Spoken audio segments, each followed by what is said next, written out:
I think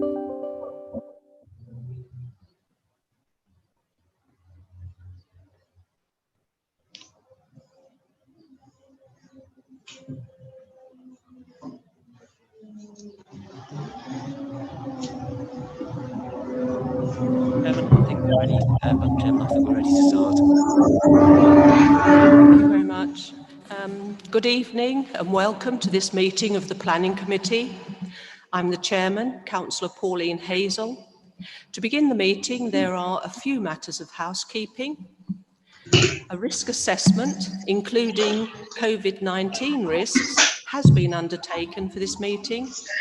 Hand sanitizer, wipes and masks are available. Masks should be worn whilst arriving and moving around the meeting room unless you have a medical exemption. Can I remind everybody that seating is socially distanced within 2 metres between each seat. Please do not move the chairs. Masks can be removed when seated. In the event of an emergency, there are no practice alarms planned for this evening. So if an alarm sounds, please evacuate the town hall by going down the main staircase or the back staircase to the High Street and then to the car park behind the town hall in St Ronald Street. This meeting is being recorded for live broadcast over the internet on the Council's YouTube channel and will also be available afterwards. Please, would speakers use microphones at all times and speak directly into the microphone, and would participants, both those joining us online and in the moot hall, please mute the microphones when not speaking. Members of the committee will introduce themselves, starting from my right, and then the rest of the committee who are sitting opposite. But before I ask for that to happen, we are one councillor short. Councillor Oxford is unable to join us this evening due to having to self-isolate through COVID. So, Councillor Davidson. Yes, I'm Councillor Robert Davidson from Mersey and Pyfleet Ward. Councillor Jackie McLean from Markstone Lair Ward. Councillor Pat Moore, substituting for Councillor Robert Mannion, and I'm Mersey and Pyfleet Ward. Chris Pearson, Labour Councillor for Beerchurch. Mike Lilly, Councillor for Holding the Hive and Rowhedge Ward. Councillor Helen Chua, Councillor for St Anne's and St John's Ward. Councillor Lynn Barton, Shrub End Ward. Thank you. In attendance here or via Zoom are planning officers Annabel Cooper, Lucy Mondon, James Ryan, John Miles, Chris Harden and Simon Cairns. Democratic Services officers are here for procedural matters.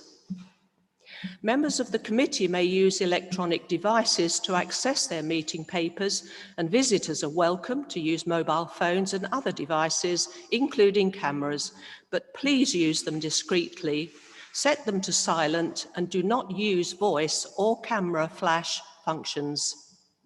We may have a break at 8 o'clock, subject to the items remaining. There are toilets on every floor in the building, and there is an induction loop in this room.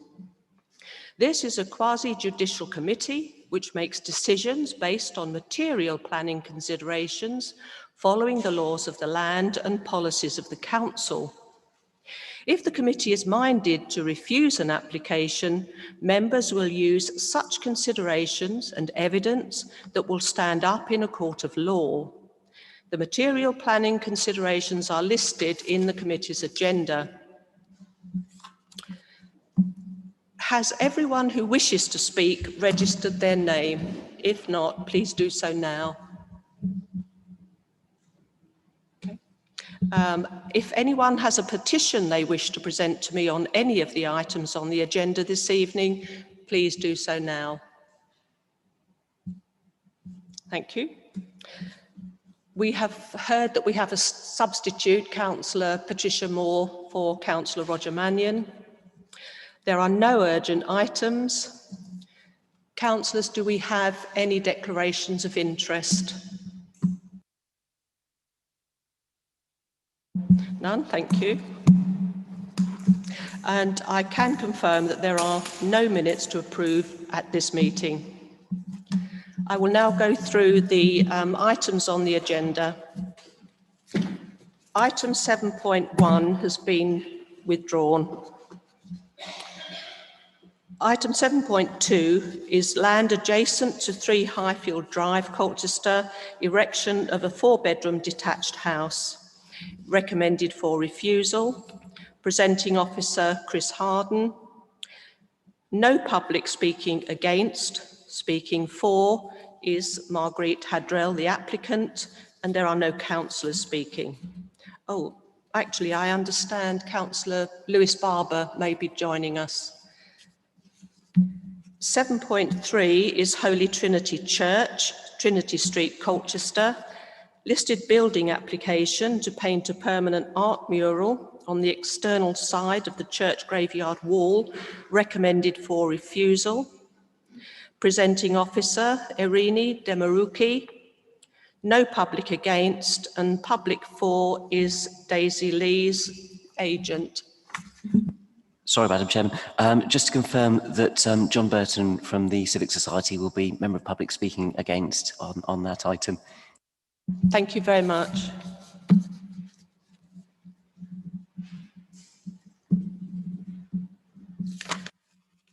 (7.4) is Church House, Church Road, Wormingford, conversion and extension of an existing single-storey outbuilding range to form a single 3-bedroom dwelling. Recommended for approval. Presenting officer Nadine Calder. No public against. Speaking for is Karen Fardell, the agent, and also, if necessary, Councillor Nigel Chapman online. 7.5 is Delamere Road, Colchester. Outline application for a proposed 4-bedroom bungalow. Approval subject to recommended conditions. Presenting officer is Eleanor Moss. No public against. And public for is Geoffrey Eaton from the Architects and Councillor Mike Hogg, for whom a statement will be read. Item 7.6, land to the rear of the retreat, Wood Lane, Fordham Heath. Application for a lawful development certificate to erect a summer house. Recommended for approval. And I understand James Ryan is here for that one, I think. Yes. And item 7.7, Brook Street, Colchester, installation of environmental switch-off signage, revisions to a previous application, recommended for approval. Presenting officer James Ryan, no public against, no public for, and no councillors. Item 7.8, Hythe House, Hythe Hill, Colchester. Replace existing timber and render cladding with cedar panels and replacing windows. Recommended for approval. Presenting officer is James Ryan. There are no public against or for, and no councillors, except that Councillor Moore would like to have this item discussed. Apologies, Madam Chairman. Just to clarify, the statement from Councillor Hogg for item 7.5, your agenda item doesn't actually say that it should have specified that he was submitting a statement against the item rather than for. Sorry, my lapse there. Thank you. So I think we could have 3 items to go on block if the committee are minded, and that is they are 7.4, 7.6 and 7.7. Do we have an agreement on that? Yes? Yep. Thank you very much. I make that a unanimous vote to take those items en bloc according to the officer recommendations and the content of the agenda and the amendment sheets. Thank you very much. So, ladies and gentlemen who are here, those items have been approved. Thank you. So we now move on to item 7.2, which is land adjacent to Highfield Drive. The presenting officer is Chris Harden. Chris, would you start us off, please? Thank you, Chairman. I'll just share my screen. Hopefully that will work.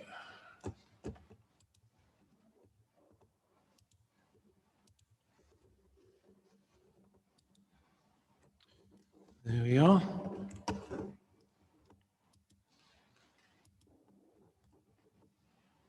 So this is an application for the erection of a 4-bedroom detached house at land adjacent to 3 Highfield Drive in Colchester. I'll just take you through the plans now. This is the red line application site. You'll note that that differs a little from what is shown on the front of the planning committee papers. So please note the red line area and the blue line site area. This is a closer view of the site showing the proposed dwelling, garden space and garaging that's already in positioning. And I'll now show you the aerial photographs so you've got a context of the site. So this is a relatively close-up aerial photograph. There's 3 Highfield Drive. The land in question for the new dwelling is located here, with shown by my arrow. Note the way the driveway goes around the site and the proximity of other dwellings in the vicinity. Treed and grassed areas, trees along the side of Highfield Drive. I'll go to a wider aerial view so you can see the context overall. Variety of garden sizes in the vicinity, Lexton Road leading into Highfield Drive. So in terms of the proposed dwelling, this is the front elevation and then the side elevation, 2-storey dwelling. And here's the rear elevation and then the other side elevation. And these are the floor plans showing the 4-bedroom dwelling. So I'll just take you through some photographs of the site. This is looking up into the site, the existing dwelling and the open grassed area here. Some wider views. These photographs were sent in by the applicant in 2020. So that's looking back towards the site. Note the width of the road, the green area, trees in the background. And a view looking straight into the site. Garaging to the left, open area, fencing, and then existing dwelling. Looking back towards the other way for the site, you'll see there's a bit of a slope on the site as well, which slopes down to the adjacent road. And this is looking back closer towards the site to the right. And that's the garaging that's been erected. So I'll just take you back to the drawings now where I go through my presentation. So firstly, members should note that in terms of the refusal reason, the RAMS wildlife mitigation payment has now been made. So that no longer will form part of the refusal reason. In terms of planning considerations, you'll see from the refusal reason that the site is considered to be an important open green feature and that the loss of this space would undermine the character and appearance of the area, which would be directly contrary to the local plan policies as outlined in the refusal reason. You'll see also from the committee report that inspectors have previously looked at this site following previous refusals and also agree on the importance of the character of this location being retained as open green space. So there are 2 precedents where the inspector has agreed with previous refusal reasons. The latest one you'll note was at the start of 2015, and essentially since that time, the Part 2 policies of the local plan remain essentially the same, so we still need to consider the importance of retaining the character and appearance and open nature of this site. At that time, there was also in the NPPF a presumption in favour of sustainable development. So that has not changed since then and since the time of this current application. The inspector did acknowledge that at the time, that whilst the site is in a sustainable location, which is what we agree, nevertheless, the harm to the character of the area was an overriding factor, and the sustainable development option did not override that concern. So overall, the key issues that warranted the refusal of this application in the past and in dismissal on appeal remain in place. In terms of other issues, there are no objections. It's not considered there'll be a highway safety problem. There would be parking on site, and the inspector at the time of the previous appeal indicated that because this was just one dwelling and that the intensity of vehicular movements would be relatively low, there was not a reason to refuse the application on highway safety grounds. In terms of residential amenity impact on the neighbours, again, it is not considered there be any detrimental impact. There would not be overlooking and there would not be an overbearing impact. So overall, I therefore take you to the recommendation, which is refusal as outlined in the report, with the exclusion of the RAMS aspect. Thank you, Chairman. Thank you very much. Committee, may I open it up to you now? May I have any? I'm being flagged.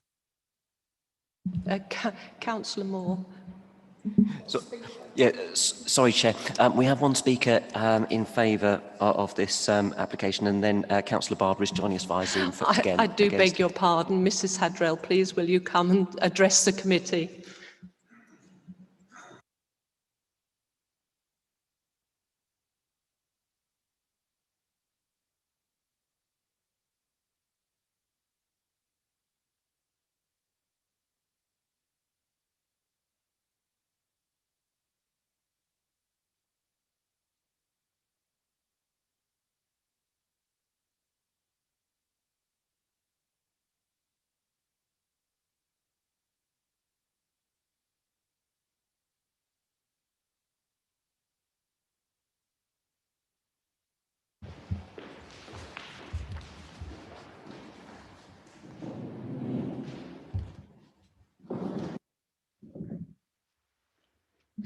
So you'll have 3 minutes to speak, and I will sound the bell after 2. So please start when you're ready.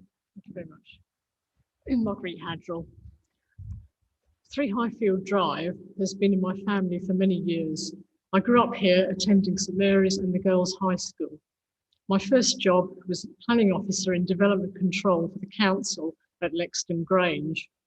Consequently, this application is very personal to me. The officer's report is embroiled in history, majoring on the last appeal in 2015.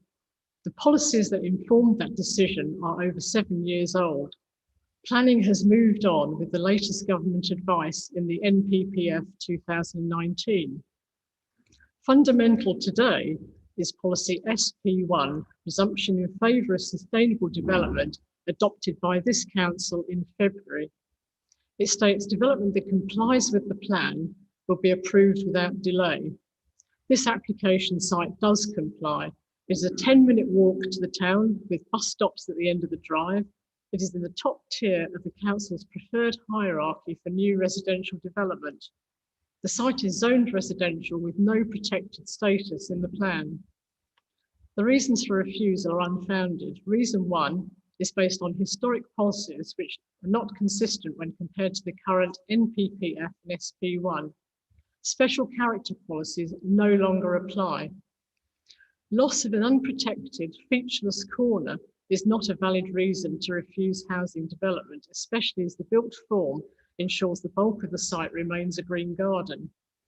The street scene comprises 2-storey detached dwellings. The design of the proposed house replicates the scale and form of adjacent properties.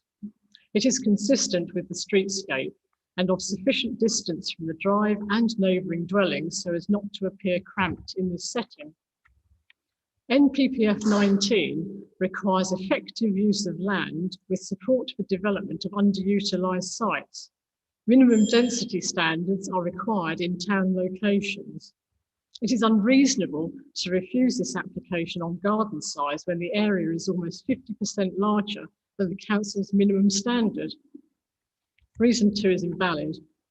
Members are given to make decisions fairly and reasonably without bias. I detailed in my application sites setting precedent such as Irvine Road and 37 Oaks Drive, where permission has recently been granted for housing. Tonight, you are being asked to approve a 4-bedroom dwelling at Delamere Road, which shares many common factors with my site: green corner, garden land, plot size, flank walls. With both sites being evaluated against the same planning policies, it's unclear why the council is not consistent in its recommendation to members. In conclusion, this application will deliver a self-build residential unit in a sustainable private location, contribute towards the borough's housing supply with economic benefits as a result of construction activity, and overall have no significant harm to the street scene. As such, members are respectfully requested to approve this application. Thank you. Thank you, Mrs. Hadwell. Do we have Councillor Barber? Hello. Can you hear me okay? Yes, we can, Councillor Barber, and you know you have 5 minutes. Yeah, thank you, Chair. I don't really need to add much more than was in the report from Chris Harden. Really, I think he hit the main point that I wanted to address, which was that the appeal was heard in 2015 when the policy in favour of sustainable development was already in place. So that key principle, which has been raised both by Councillor Lynn Barton, who called in the application to be heard at the committee on the basis of refusal, that has been addressed by Chris Harden in his report quite clearly. And the applicant just a moment ago said something along the lines of that it had to comply with the current plan, and Chris Harden's report demonstrate how it does not comply with the local plan. It's also, as far as I'm aware, not an area that's earmarked specifically in the emerging local plan for development. To the best of my knowledge, I was trying to just check the maps, but I'm pretty confident that that green area isn't coloured red on any of the emerging local plan maps, so is not earmarked for housing. And also the importance of the public community open space in the area and the importance of the character in Lexington, I think, is another consideration the committee has to give, and Chris Harden's in his report states out quite clearly the importance of that, leading to the recommendation for refusal. So I'd urge you to back the conclusion of the planning officer, Chris Harden, here. I've been rather unusual actually being at committee on a recommendation for refusal. I don't think it's happened before, but just remind you the balance that you often need to change. You have to show if you need to change an officer's recommendation when it's the other way around. So I would just reinforce that point and remind you of that principle and the importance here of the officer's report and the planning reasons behind it. Thank you, Chair. Thank you very much. Committee, Councillor Barton. Thank you, Chair. Yes, I did call this application in at the request of the applicant because I believe, like her, that there are a few discrepancies and there's been a lot of misinformation. I mean, this application has been ongoing for quite a while, and I think I wasn't on the planning committee at the time, which is why I thought it was a good idea if the planning committee actually deliberate on this and make the decision.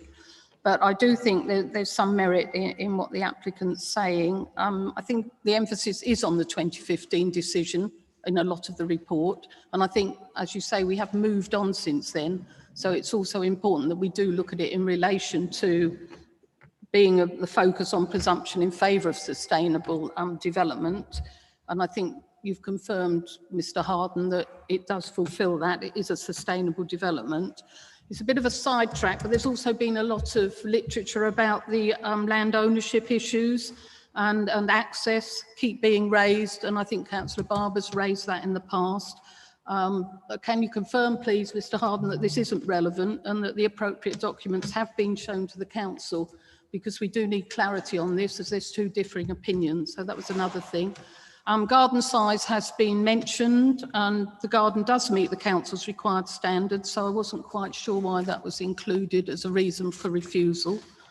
We've accepted that there's no problem with the highways aspect, and we've accepted that there's no problem with the design of the house.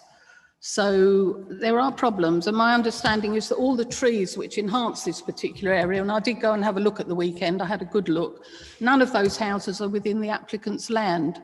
So there's no visual loss to the area with regards to those. They'll all still be there.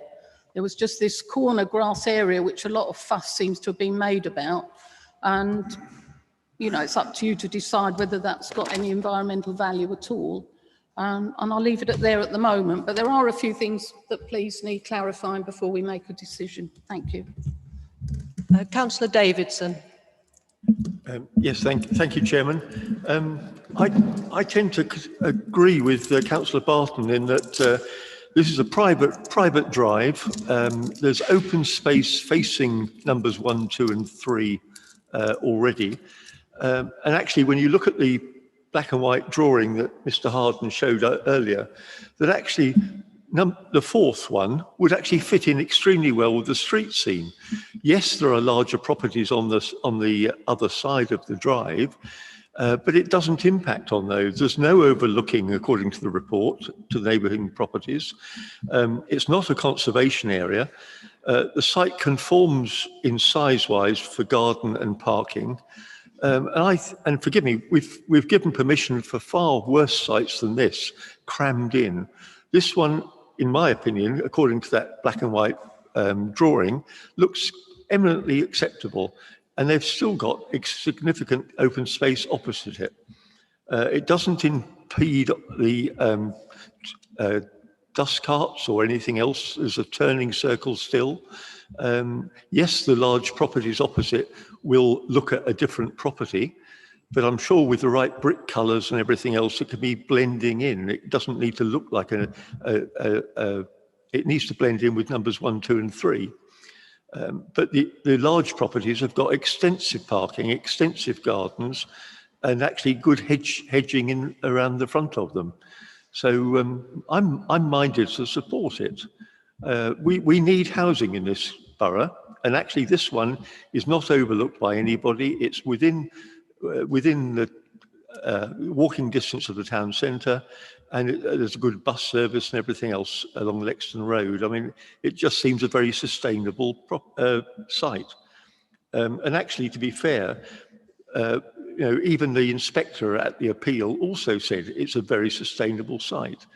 So those are my thoughts at the moment, Chairman. Thank you very much, Councillor Davidson. Councillor Moore. Thank you, Chairman. I have two questions for the officer. How does this vary from the last application that was turned down both by this committee and at appeal? How does it vary from that? And oh, it's actually three questions. And can it be confirmed that the reasons stated then are still part of our policy, and those have not changed with the changing times? And most important to me is, this is on a slope. Will this property be built at the level of the top of the slope, or the bottom of the slope, or halfway down the slope? If it's built on a level with its neighbour, then from the road, from its side flank from the road, it's going to stick out like a sore thumb, because it's not only going to have the height of the building, but the height of the drop in the land that it is occupying. So it could, and particularly as it's a fairly plain wall, that side, obviously for various reasons, there's only a couple of windows in it, I can see it looking a bit like the side of a under-fenestrated office block. So I'm inclined to, unless I can be reassured on those points, I'm inclined to go with the officer on this for refusal, because I think it will be, the street scene will be seriously marred, simply and solely because it's on a slope. Thank you. Thank you. Councillor McLean. Thank you, Chair. I echo what Councillor Moore has just said. I would like to know which direction this house would be facing or would be placed on the site, because I wasn't sure. Is it going to be sitting in place of the garages, or is it going to be next to the garages? Is it going to be looking towards the large house? And if so, if it's on that height, will there be windows looking over everybody else's back garden on a private premises, which I think would not fit in too well. If it was to be on the actual side of the road, that would be different. It's just where it's placed. I'm just not sure because of the height and the overlooking from everybody. I don't think it would be very sympathetic for that site. Thank you. Councillor Pearson. Thank you, Chair.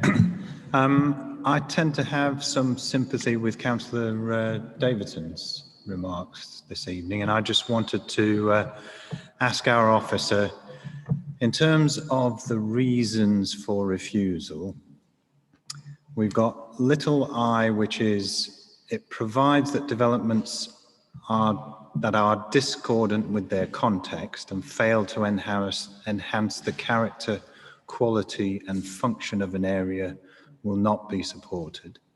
I can't see anything in this application that's discordant with the locality, to be honest, in terms of the design, the build. I take the point about the slope, and what I wanted to ask about that was, is there any reason why we couldn't condition the slope so that it is built at a level that's not too far above street level? I'm sure that in terms of building, they're going to have to do something with the slope anyway. The second reason for refusal is that all development must be designed to a high standard, respect and enhance the character of the site, its context and surroundings in terms of scale and townscape setting, and respect assets that contribute positively to the site and surrounding area. Well, we pass application after application for extensions or for infill builds that are roughly in keeping with what's around them. And I don't see any reason from what I see on paper here that this isn't roughly in keeping with its surroundings. And the final point is that in little 3, that the proposal would conflict with the Borough Council's adopted backland and infill development SPD, which requires a high standard of design, an appropriate architectural approach, relating well to the surrounding context.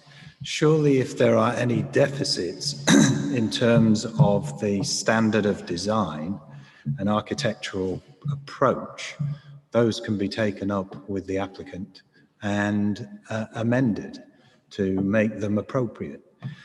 And I come back to the question that were asked by, I can't remember now whether it was Councillor Moore, but just about the historical policies and whether or not we've moved on from those as the applicant suggested to us.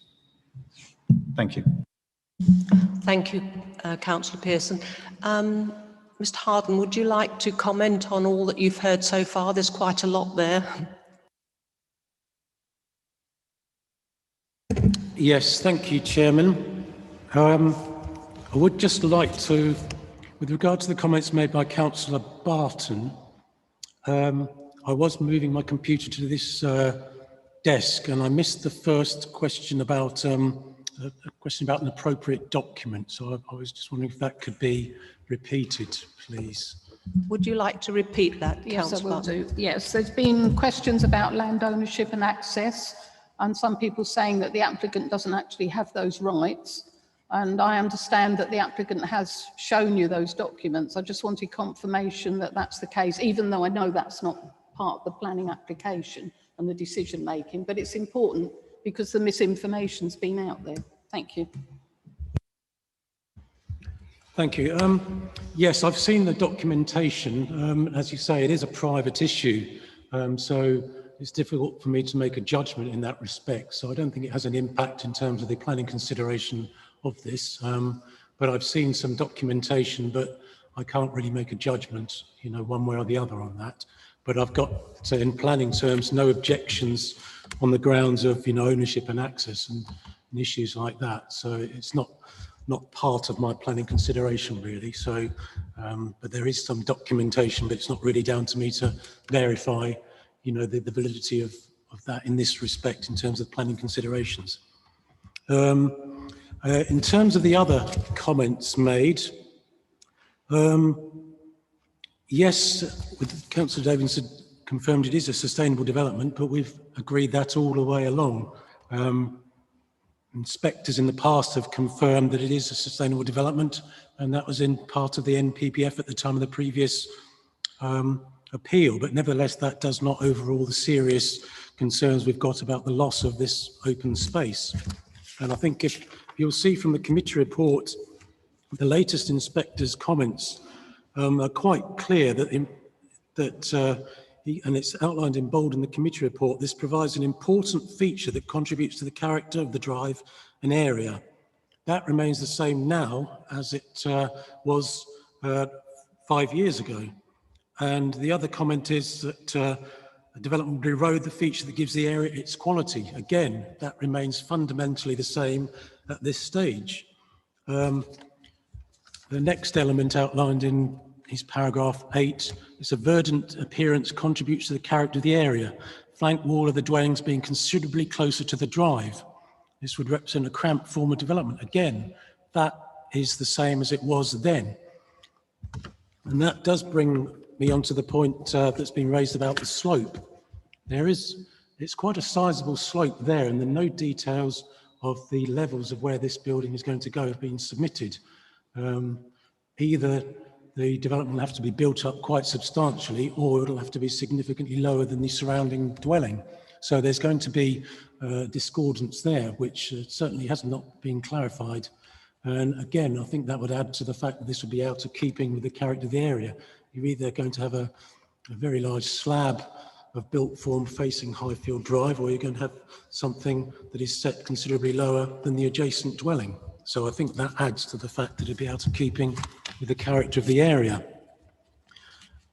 I'll then bring you to the point again raised by the inspector in the past, paragraph 10, where it says, the principle of erecting any new dwelling, regardless of its size, design, on the appeal site would be likely to harm the character, quality and appearance of the area. Again, that remains exactly the same now as it was then. You are allowed to overrule previous appeal inspectors' comments and determinations, but nevertheless, the same issues that were relevant then are relevant now. The same relevant local plan policies are in place. And the NPPF itself says that development should, in paragraph 127, be sympathetic to the local character and history, including the surrounding built environment and landscape setting. Again, it is contrary to the latest NPPF in that respect. And paragraph 127A says the development should function well and add to the overall quality of the area. Because of the loss of this important open space, it's considered that it certainly would not add to the quality of the area. So that covers a number of the points raised by the councillors. I'll just go through any remaining ones. Councillor Pearson raised a number of points about the reasons for refusal. In our opinion, it would be discordance with the character of the area because it's adding a built form of development onto this important open space. Again, in terms of the policy, it would not enhance the character of the area. There is that slope. And turning to his last point, in terms of design, there's not a specific design for the actual building itself, but nevertheless it's considered out of keeping with the character of its context because of this loss of this important space. So that again is part of the refusal reason, which is considered relevant. In terms of the issue raised about overlooking, in our opinion, there would not be an overlooking problem or an overbearing problem. Windows face essentially into the driveway or into the more public spaces of properties. So I can't see that we can justify any overlooking reasons for refusal in that respect. Other windows will look down the garden of the existing dwelling. I think that, so there's one other point I'd like to cover, and that's the point raised about garden sizes. And you note the garden sizes themselves accord with local plan policy, but there is also an element in that policy, DP 16, which does cover the reduction of private amenity space for existing buildings. And there's also background text that says if you've got a garden space that's out of character with the surroundings, again, that is a reason for not supporting a scheme. If, for example, you have very large gardens in the vicinity and then you have a dwelling with a garden that's a lot smaller than any of the others, even if it accords with the meterage part of the policy, it could still be discordant and out of keeping with the character of the area. And that has been supported on appeal by various inspectors. I don't think it's a key reason for refusal. It's certainly not the main reason for refusal, but it is an additional reason that certainly needs to be considered. So I think that covers the points made, but if there's anything you'd like me to expand on, please let me know.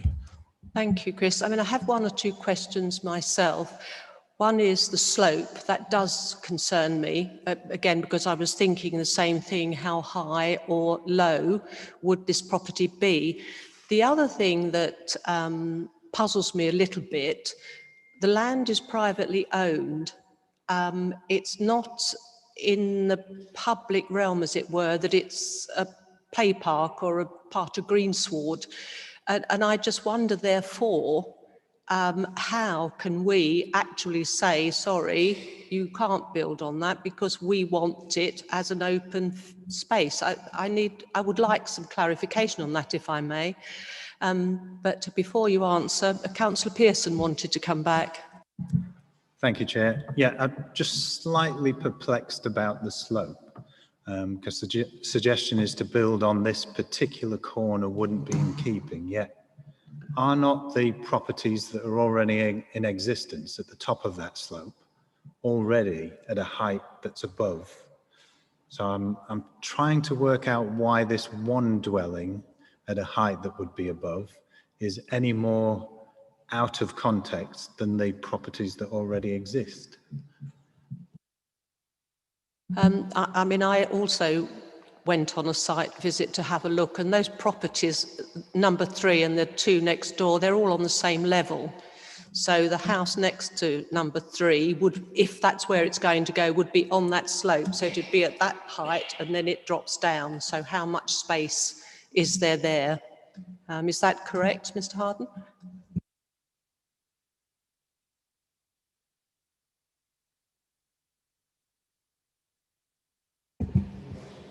You said it's on a slope.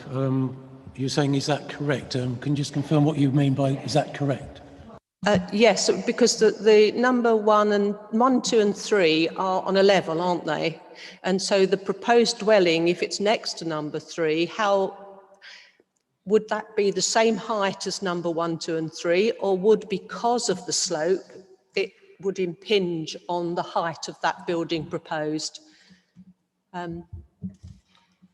It's difficult to say because we haven't got any sort of sectional drawings showing site levels. But as I said, it would either be, you'd either have to build up the land, as far as I can see, to get it to the level of the other dwellings, in which case you'd be at a very high level in terms of the end of Highfield Drive, or you would have to lower part of the site to get it lower than the dwelling. So there's no detail of which one that would be achievable, but it would either be lower or substantially high compared to the Highfield Drive that wraps around it, because it's obviously facing a different part of Highfield Drive. So, I mean, it'd be good to show the photograph again, but that does show quite a considerable slope.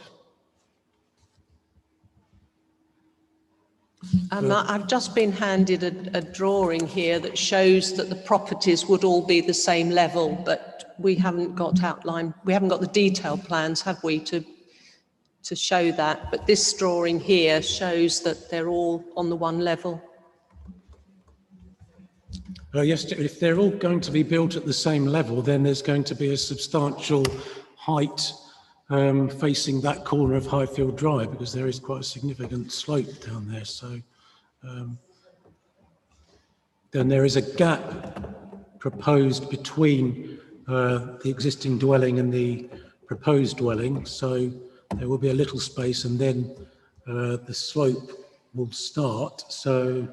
And it's going very close to Highfield Drive, where it wraps around, where there is a significant slope. So you'd have to, if you're going on the same level as the neighbouring dwellings, you'll have to have a substantial slab extra on the side elevation of the new dwelling. So that would probably mean a change to the side elevation of the property, I would say, because it's shown as all one level, unless you raise the land quite substantially, which is possible. But again, that could visually not be very attractive, I would say. Councillor Davidson. Just another couple of questions, please, Chairman, and that is that this is private land, as the Chairman has said. There's absolutely nothing to stop them putting a 6-foot fence or a wall or a hedge around that area, which wouldn't benefit the neighbours at all, would it? And certainly the illustration I've got, the black and white ink drawing, if anything, if they dig away the slope, then in fact this building will be less imposing than the 1, 2 and 3 next door. So whether we can make that a condition that it would be lowered to the drive level and therefore being less imposing. But for me, the issue really is it's a sustainable site, it's a sustainable building. We need housing. What's the issue really? The large houses next to them have massive front gardens. They are a long distance away from this site. And the inspector on one of the appeals is saying, I wouldn't want to see a building of any size built here. And surely that is outside her brief. Can you comment, Mr. Harden? Yes, thank you, Chairman. I don't think that is outside their brief, but obviously we do have the right to overrule the planning inspector's views. The previous inspector before that one also confirmed that it was considered this an important open space. So there are 2 inspectors that have concluded that, and planning officers have concluded that. I don't see there has been a change at all, really, in terms of considerations from the previous application. Again, it's a sustainable site, but we knew that before, and the inspector commented before, and the applicant specifically argued that before, but it was concluded that would not overrule the harm to this loss of this open space. And I think if you view the site and from the photographs you've seen, I think it does make a very important contribution to the character of the area. You could put some fencing up, but again, a fence is not going to be, an 8-metre dwelling with a long flank wall, very imposing on Highfield Drive. So I think that's a substantially different issue. Some fencing is not going to really undermine significantly the open overall character of this part of Highfield Drive, whereas a dwelling is going to be very overbearing on the corner, as emphasised by the inspector. So I think that probably covers those points, really. Thank you, Chairman. Thank you very much. I have Councillor Chua and then Councillor Lilly and then Mr. Cairns, please. Councillor Chua. Thank you, Chairman. I don't think I've missed it. We haven't seen the drawings of this build. Can we see the drawings, please? Thank you. Councillor Lilly. Yeah, I was going to make the same point. It appears that yourself and Councillor Davison have drawings of the house, but we haven't got copies over here. So we would like to see what the house looks like. I mean, the issue here is whether this house is going to be built on stilts, as it's done in the past, or is the ground going to be taken away and built at a ground level? So I would like to see what the building would look like before we make any decision. I've not been privy before to these drawings. I don't know that these are not official from the council, so, but we'll take that on advisement. Mr. Cairns, may we have your comments, please? Chairman, for clarification, this came from the application on the CBC website. That's where I got the drawing from. Mr. Howell could actually walk it round the building, round the other councils, if that helps. Yeah, but Chairman, if, you know, it's about the building, we should see the design, we should see the drawings. Mr. Cairns, can you help us, please? Thank you, Chair. Yes, I think my colleague can share the drawing on his screen, if that would help members. I'm sure it would. Chris, can you share that drawing, please? Thank you, Chairman. I can share what I've got in my presentation. Is Councillor Davison referring to another drawing? I think there's a street scene image, Chris, showing the two dwellings in context.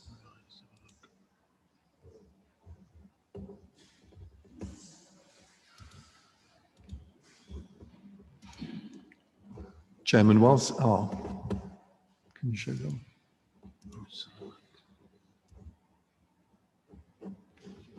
Do you have the street scene drawing? Yes, Chairman, these are the drawings that are in my presentation. There isn't a street scene drawing in my presentation. No, but in the file.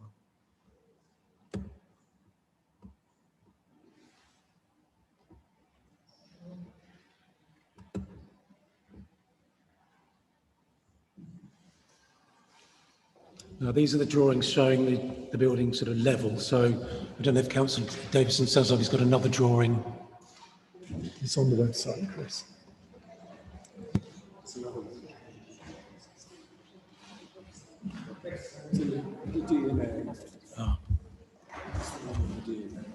Excuse me, Chair, but it doesn't show how it's going to be built on the actual slope. So I think that's a major issue. Maybe this should be deferred until we see the correct drawings on how it's built. I don't know. I think that is relevant. Chris, could you show us the slope again? Because it looks a bit alarming. Chairman, can I just say that the drawing that Councillor Davison's referring to is a sort of a sketch, really, in the design and access statement. It's not a drawing to scale. So I don't know whether how much, that doesn't really form part of an approved drawing. It's a sketch in the design and access statement. Pauline. Sorry, Councillor McLean. I'm looking at. Can we ask that this can be deferred until we get more clarity on where and how it's going to fit in? I mean, I've done the street scene, I've done a site visit before, many years ago, and it is not quite as simple as we're all thinking. So I think we could do with a lot more information before we can decide on this to make sure we get it right and what will fit in there, if it can. Councillor Moore. Thank you. I would also like to know the exact what is the discrepancy between the height at which the rest of the houses are built and the front corner, because the corner of this property is going to come down quite close to the edge of the road. What is the height discrepancy? If you're talking of something like about 5 feet, you've got an enormous amount to be built up, and I say that's what's going to hit you in the eye as you come round there. It is quite. Photographs can be very deceptive. It may be no more than 18 inches, or it may be 4 feet. I think we need to know that before we can really make a decision on how this is going to look, which is what is the crux of the reasons for refusal. We need the facts, and I think before we get the facts, that perhaps we ought to defer. Much as I hate deferring things, I think perhaps we should, to get an idea of how they were planning to build it, whether they planned down to the road level or up to the neighbouring property. So that would be I would propose that we deferred it. Mr. Cairns. Thank you, Chair. Yes, I think as Councillor Moore has pointed out, there is a very considerable change in level And if the building were to be built at the same slab level as the existing dwelling, it would be above the existing ground level by a considerable degree. And I think the point that Councillor Moore is making, you would either have a large area of brickwork below the damp-proof course exposed to view, i.e. the dwelling would almost look sort of half a story higher out of the ground, or you'd have to build a retaining wall to earth shield that construction, because the building would be sitting considerably above the existing natural ground level. The applicant has suggested that it would be built at the existing ground slab level of the dwelling you see in the photograph. And the point that Councillor Moore has raised is entirely correct. If that were to be the case, you will have a considerable amount of construction below the existing slab level of the neighbouring dwelling, which would otherwise be exposed to view out of the ground, a bit like a plinth. So the building would be sitting up, a bit like sitting on a cake stand out of the ground.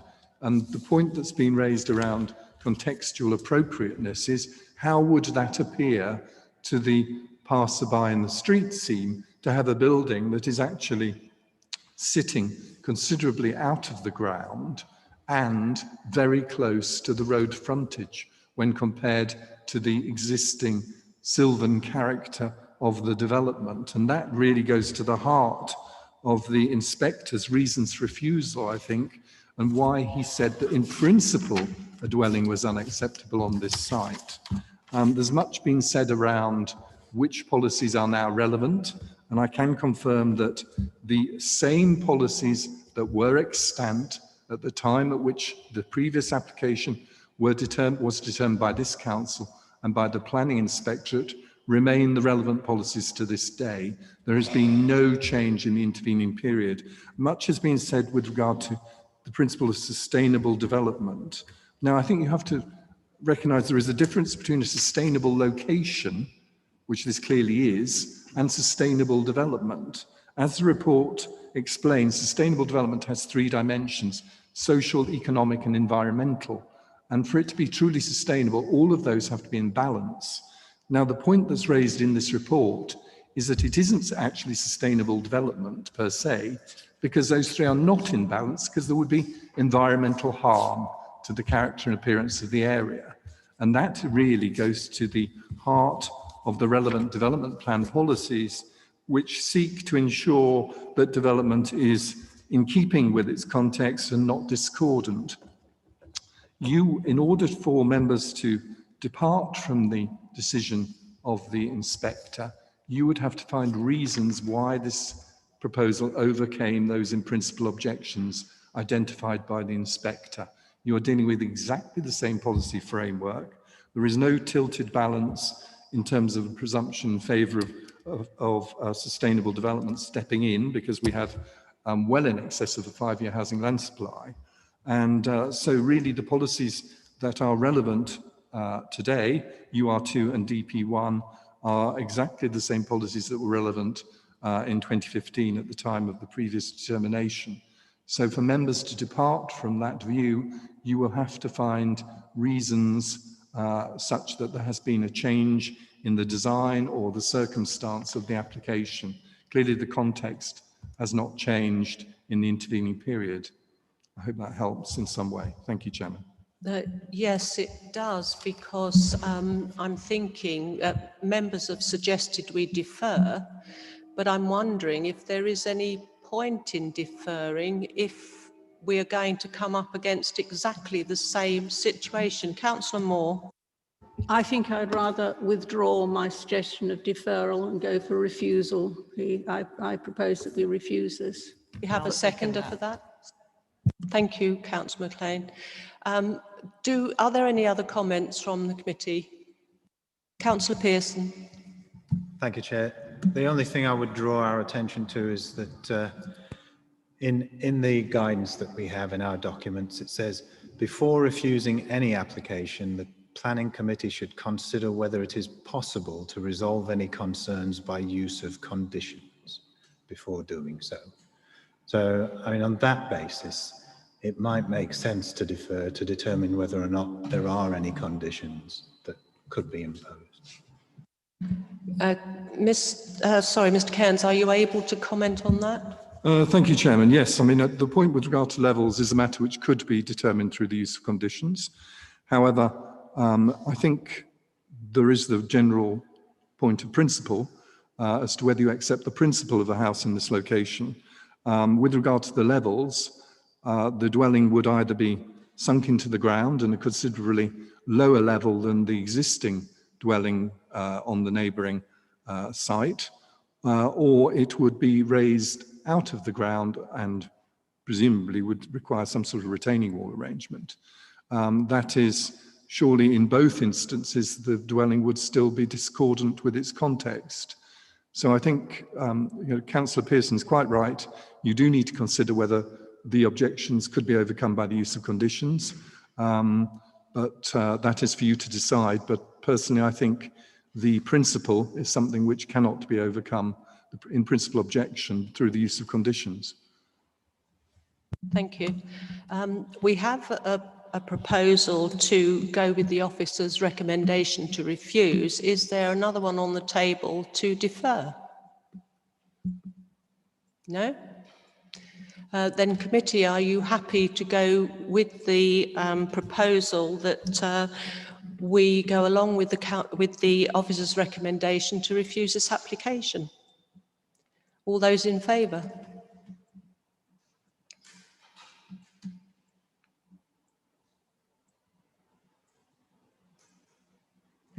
Against? Abstentions? Chair, I make that 4 votes in favour of the proposal and 3 votes against, which would mean that the proposal would stand. Thank you very much. So we have agreed to refuse this application. Thank you very much indeed.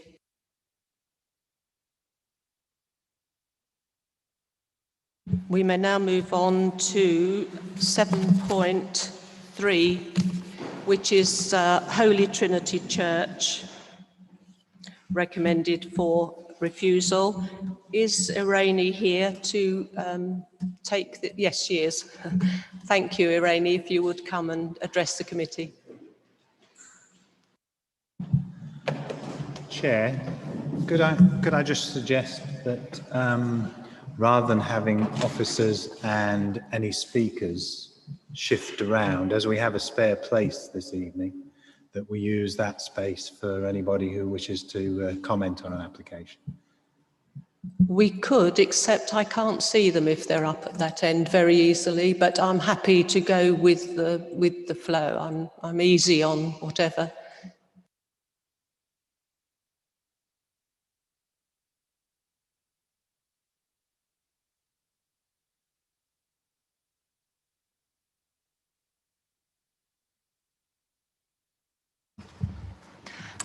Thank you, Chair.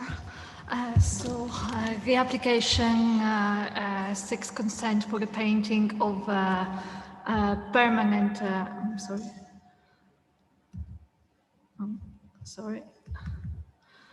Seeks consent for the painting of a permanent mural to the external wall of the vestry at Holy Trinity Church.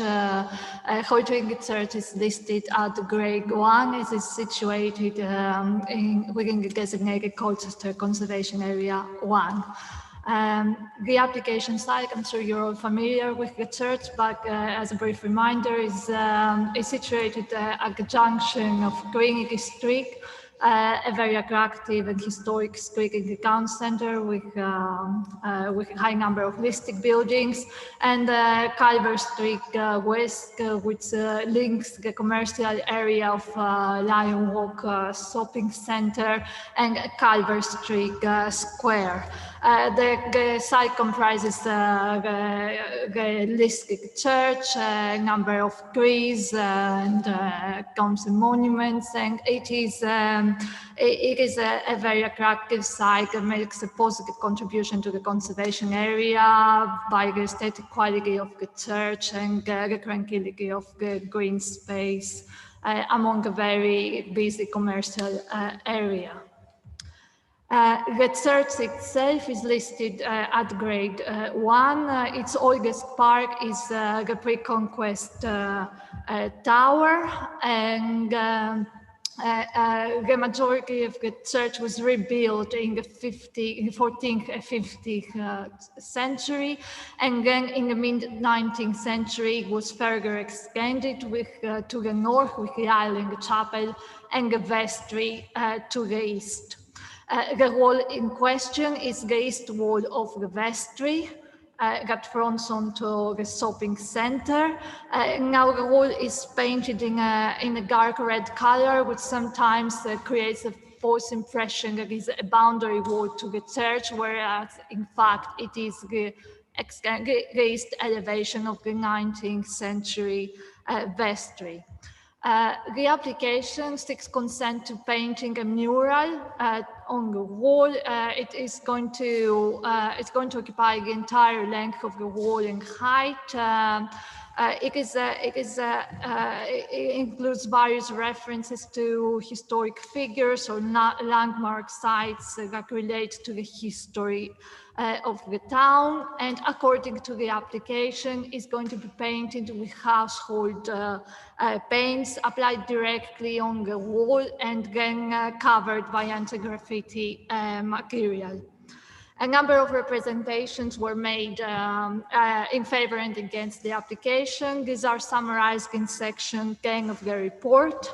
And some late representations were made yesterday and were brought to your attention via the amendment sheet. And Historic England have also commented and have objected to the application, and their comment is included in section 8 of the report.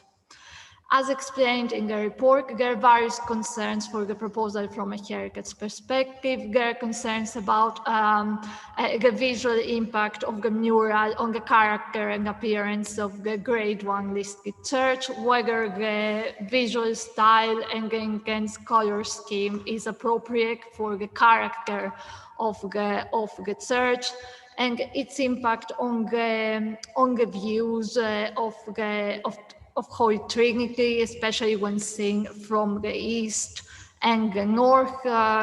Today, the wall is a rather neutral feature, which leaves the church, the background, as the focal point of these views.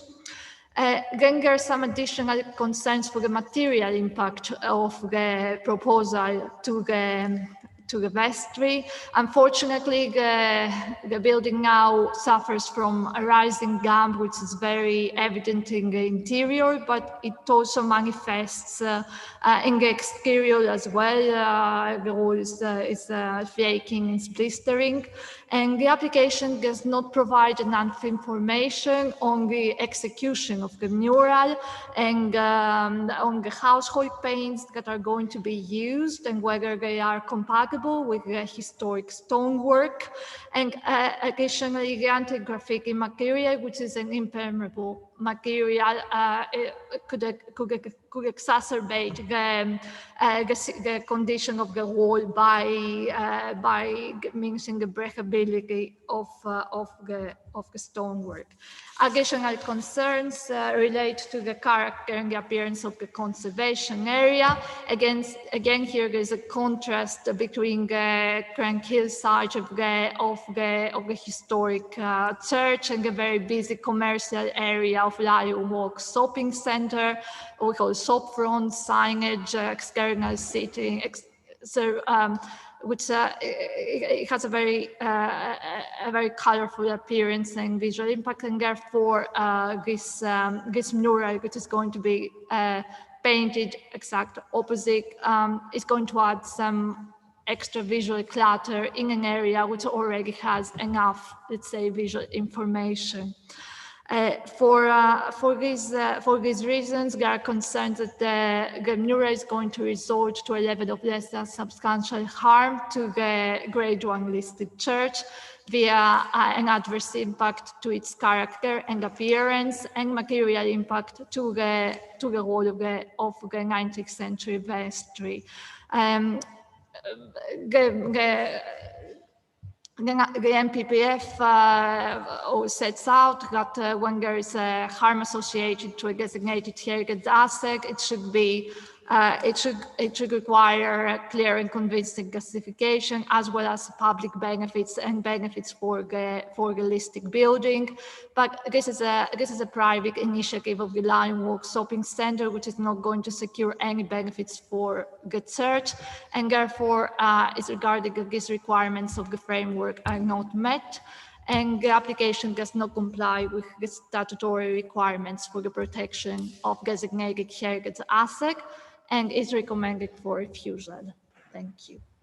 Thank you very much, Irene. We have Mr. John Burton from the Colchester Civic Society to address us. Please, will you come to the table, Mr. Burton?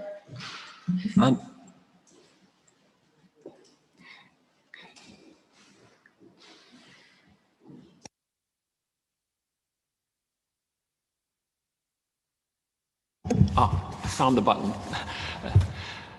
Thank you, Chairman.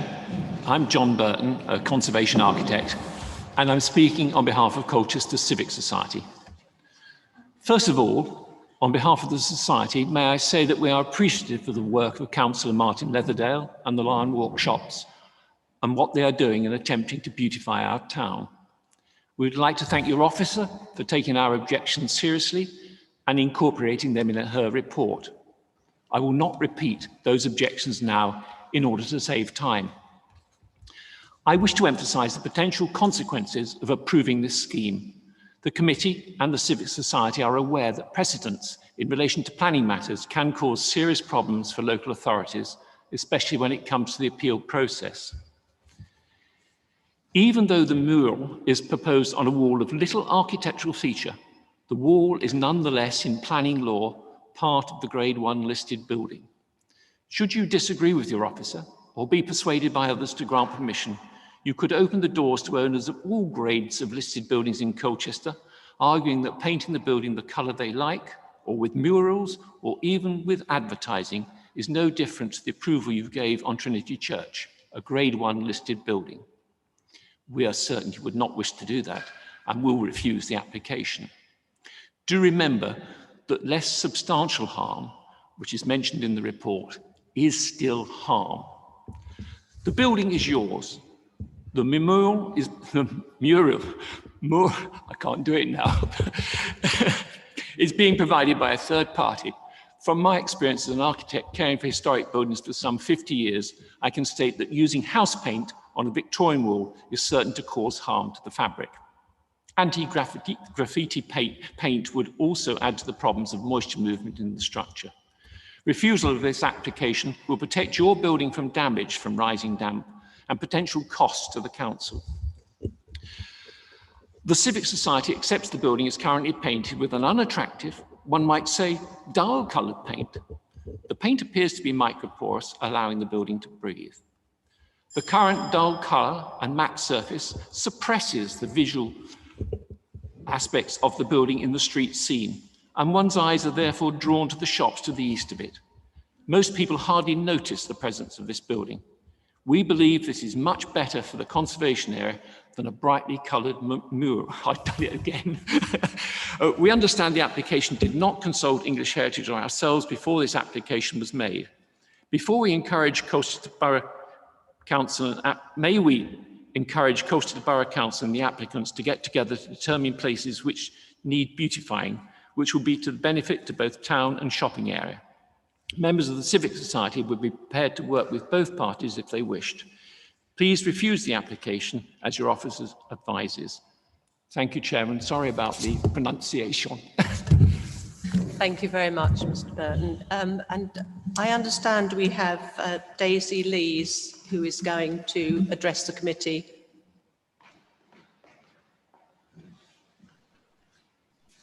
Oh, good evening. One moment, please.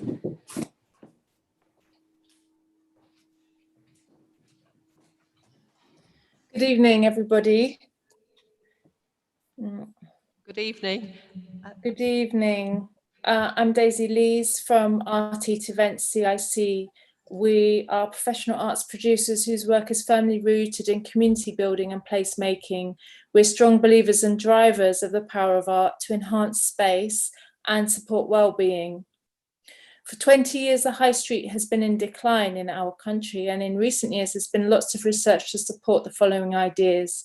Bringing visual art and culture to the centre of towns and cities is proven to encourage footfall, prolong visit time, increase interest and tourism. We're very happy to be employed by Lion Walk Shopping Centre to lead this project, which is supported by local businesses, shopkeepers and residents, and it will brighten up a central part of Colchester, educate and entertain passers-by about the historical context of the site. We encouraged finalist artists to build into their designs historical, social, cultural references of the town. The selected artist, a skilled, celebrated local artist Tom Knight, achieved this effectively in the final selected design proposal. The design is full of intricate detail telling the story of Colchester and Holy Trinity Church. The technical details in the officer's objections that the mural is intended as permanent is incorrect. It's only a temporary piece of work. There's already a layer of render and lots of paint, adequate amount of commercial paint on the wall. And we can consider painting onto a textile adhesive if that's preferred by the committee for a wall which is listed as grade 1, but as a Victorian wall, albeit with a damp problem, we don't think that the paints, the exterior paints, we don't believe would damage the wall. Furthermore, if required, specialist paints can be used to increase breathability. The mural is intended as temporary, I repeat, not permanent. We understand the statement, and we think this is priority really, that the design is not in keeping with the setting. This is a statement in the objections. Although we love the design, we do take it into consideration because art by its very nature is subjective. And to negate the discomfort and increase confidence, we suggest that the approval of a planning permission at this meeting with the caveat that a community consultation will be carried out with the individuals and organisations who have submitted objections, as well as other interested stakeholders. We propose a public event where everybody is invited to speak with the artist directly and creatively engage, building ideas about how his existing design could be adapted to suit the setting better. The planning application for a ceramic mural, which might be of interest to this committee, in 1996, 24 years ago, was rejected. And it would be a shame that art after art proposal on this site is rejected. The wall in its current state is ready, we believe, for an improvement. The overwhelming public support on social media. Excuse me, Miss Lees. I ought to have informed you that you had 3 minutes to speak with, and a bell would go after 2, and you are very close to your time. Perhaps if you could wrap up very quickly. My apologies. No problem. Thank you very much. The overwhelming public support on social media indicates that the mural, especially with a revision and a collaborative revision, will become another reason to visit the historically significant corner of the town. We do encourage the committee here to support the proposal, allowing this gift to Colchester and its residents and visitors to go ahead. It's very unusual for a public mural not to be spending public money, and this is a gift to the town, and we encourage you to support the proposal. Thank you. Thank you very much. Thank you. Councillor Lilly. Yes, Chair. First of all, I must declare a non-pecuniary interest. The fact that I know Daisy, hello Daisy, for many years. And in fact, I've supported some of her projects using my locality budget down in Roe Hedge. So and she probably won't, she'll probably defriend me after this, but I think this is one project, sorry Daisy, this is one project that I probably just can't support. I like the mural, but I think it's in the wrong place, to be honest. It's considering the amount of objections that we've had, and especially with the Civic Society and Historic England. And I know that Daisy's just suggested that she talks to everyone, that we approve of and talk to people afterwards, but I think they should have done that before the application coming here. So I'm afraid I can't support it, but I like her idea that she should be talking to the Civic Society and everybody else and get something together and maybe come up with a different location for the mural than that, because I've got no objection to it. Although I did see that somebody did object to Humpty Dumpty being in there, and I always thought that Humpty Dumpty was part of Colchester's history, but perhaps that's too controversial. Anyway, so I think that I support the officer's recommendation for a refusal. Sorry, Daisy. Do we have a seconder for that? Councillor Chua? Thank you. From my point of view, I know that the town centre, the Lion Walk management team have done a great deal of work, and as Mr Burton said, we are very grateful for it. I also know that the council itself is spending many hundreds of pounds on enhancing the church and the area around. For myself, I'm in accordance with Councillor Lilly. I think it's in the wrong place. It is a very ancient church, and of itself, I believe we should celebrate that and find ways that we can truly enhance that whole area with the church as that little centrepiece there. Councillors, do we have any other comments? Councillor Moore. Oh, thank you. I've got several comments. Agreeing exactly with what you said, in the wrong place, because it does actually distract the eye from the church behind, which is the point of listing that church. Church is very ancient. Well, the tower is incredibly ancient. It's a Saxon tower. That's the effect it has on the church, but it also affects the setting of the rest of the conservation area. So it sort of works negatively both ways. The point raised about creating a precedent, making it difficult to protect other listed buildings is very real. It is sometimes very difficult to protect listed buildings from adverse happenings. So certainly that I certainly would support the officers in this. I'd be quite interested in the notion of the rising damp. Now, having lived in ancient buildings, rising damp can quickly destroy anything that's painted upon the walls. And I have a horrible feeling if this went ahead that in the not too distant future, it would be all sort of blistered and white up to about 3 to 4 feet. So that's another reason, even if the building wasn't listed, I would say this is probably, it would be a mistake there. So no, I certainly will be supporting the officers in the recommendation. Thank you. Thank you. Councillor Davidson. Thank you, Chairman. I agree with Councillor Lilly in that it's a jolly and uplifting mural, but absolutely in the wrong place. I mean, we should be so proud of this oldest building that we've in the whole borough. It should be standing as a testament to itself, not be denigrated, if you like, by a modern mural. What I would say is that I encourage Lion Walk and encourage art, and diversity in art is really good. And actually, there's lots of modern brick walls around Lion Walk Centre that actually could happily accept a mural. But on a grade 1 building, all we're doing really is encouraging graffiti on historic monuments, and that must be wrong.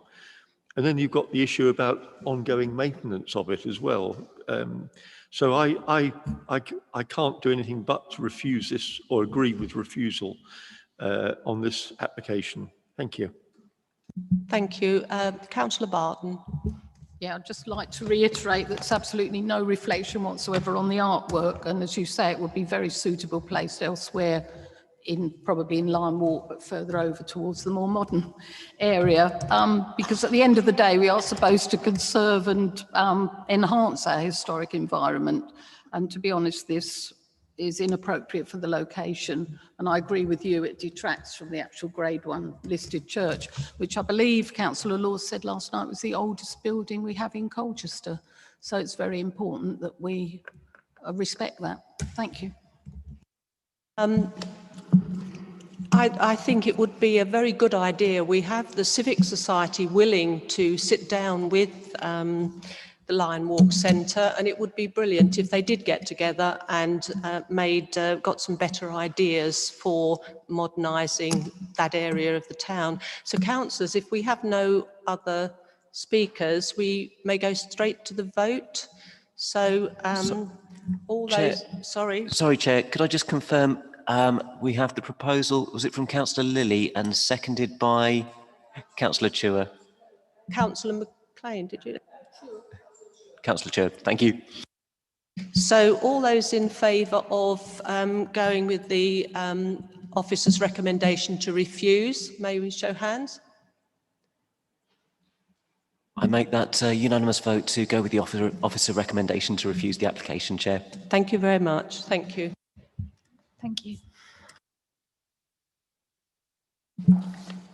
Then we may now move on to 7.5, which is the Delamere Road, Colchester application. And we have presenting officer Eleanor Moss to speak to us.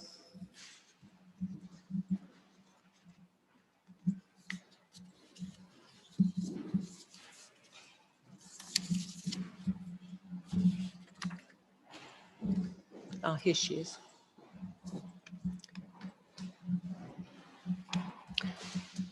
Thank you, Eleanor. Thank you.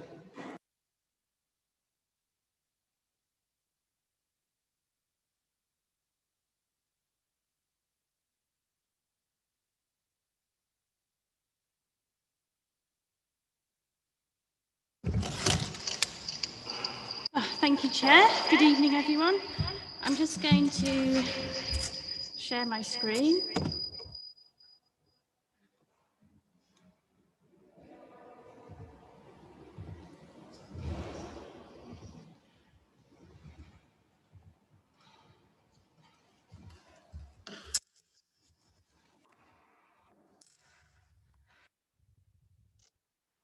Okay, so yes, we are here at item 7.5. I'll just try and get this echo to stop.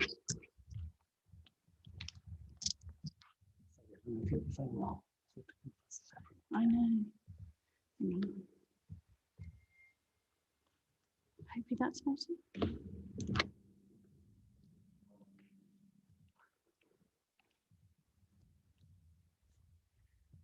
I'll just continue and hopefully that's better, but if the echo is still bad, just let me know.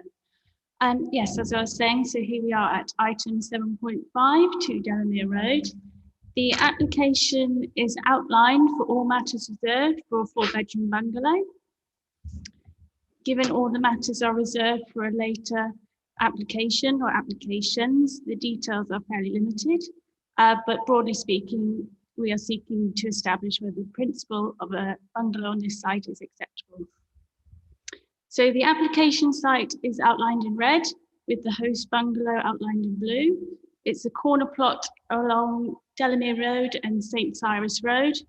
It's worth pointing that number 1 Delamere Road is also a corner plot with a building, namely a dwelling already on it.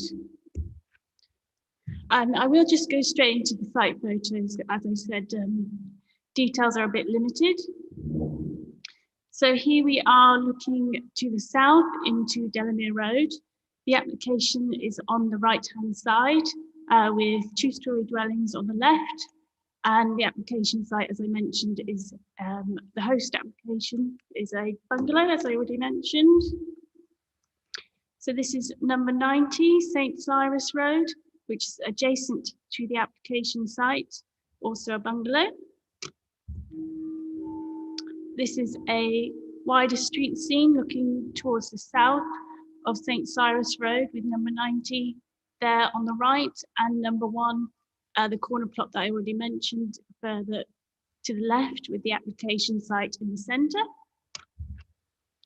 This is just a closer up photo of the application site. It's currently used as garden space for the host bungalow. This is looking towards the south, towards St. Cyrus Road. There's a ribbon of bungalows in the background there, and the application site towards the foreground in the centre.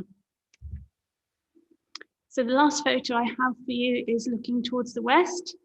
So the application site is in the centre, and you can just make out number 90, St. Cyrus Road, the bungalow in the background there. It's recommended for approval, and it's considered that all matters could be suitably addressed at reserved matter stage. Happy to take any questions. Thank you. Thank you very much. We have no public speaking against, but we have Mr. Geoffrey Eaton to address the committee.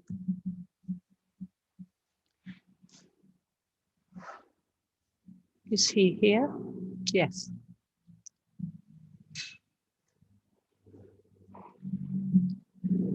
Thank you, Mr. Eaton. You have 3 minutes with a break, with a bell at 2. Sorry. If I can just point out, Chair, that Councillor Hogg is actually speaking against the application. So, yes, he'll come after you. Sorry. Fine. Okay. Yeah. So, sorry, my name's Jeff Eaton. I'm the agent for this application. I'd just like to reinforce what Eleanor has said in terms of the fact that this is an outline application, and so therefore we're dealing with the principle of this dwelling. Excuse me.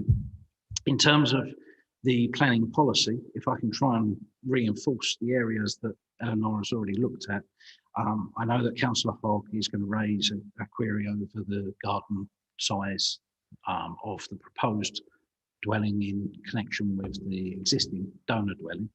And I'd just like to highlight that we're 30% bigger than planning policy requires, and we're actually bigger than the number of the properties that are around the neighbourhood as well. In terms of parking, we're actually 100% over the requirement on the site, and because we're proposing a bungalow, there's very little in terms of character or outlook and overlooking that comes into play, because we're in line with the other properties that are around us. The properties that we face on the other side of the road are bungalows on St. Cyrus and on Delamere. We've got houses opposite, and the only overlooking that we actually have from the dwelling itself is onto the road. At the moment, the plot is surrounded by quite a large fence a hedge on 3 sides, and there's a large brick wall that separates the host dwelling to the existing garden area. So all in all, I'd just like to urge you to back your planning officer's recommendation and ask for this to be approved. Thank you very much. Thank you very much. We now have Councillor Hogg's statement to be read out, I understand. Yes, Chair, I'll do my best to do his words justice. So, a statement received from Councillor Hogg regarding this application.